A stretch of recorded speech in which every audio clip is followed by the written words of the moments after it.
देखो, एपीआई समझने के लिए तुम्हें एक छोटी सी कहानी समझनी पड़ेगी। लेट्स से ये तुम हो और ये एक रशियन बंदा है।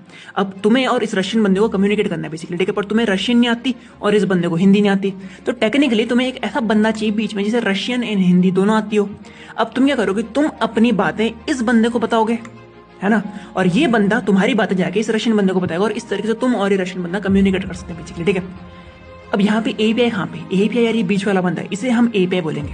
एपीआई करता क्या है बेसिकली, ये दो पीसेस ऑफ सॉफ्टवेयर के बीच में कम्युनिकेट करा सकता है।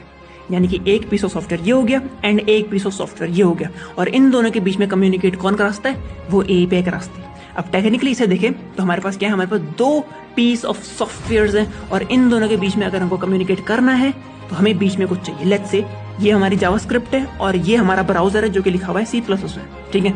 अगर हमें इन दोनों के बीच में कम्युनिकेट कराना है तो बीच में हमें कुछ चाहिए, और बीच में हमारे पास क्या है, हमारे पास डॉम है बीच में। ये एक एपीआई है जो क्या करता है, ब्राउजर और जावास्क्रिप्ट को कम्युनिकेट कराता है बेसिकली। सुनिए बात, अब इसको एक और एग्जाम्पल समझते हैं हम। देखो, मान लेते हैं ये हमारी वेबसाइट है और ये हमारा बैकएंड है। अब अगर इन दोनों के बीच में हमें बात करानी है तो हमें करना पड़ेगा, रिक्वेस्ट सेंड करनी पड़ेगी यहाँ तक और यहाँ से एक रिस्पॉन्स लेना पड़ेगा यहाँ तक, राइट।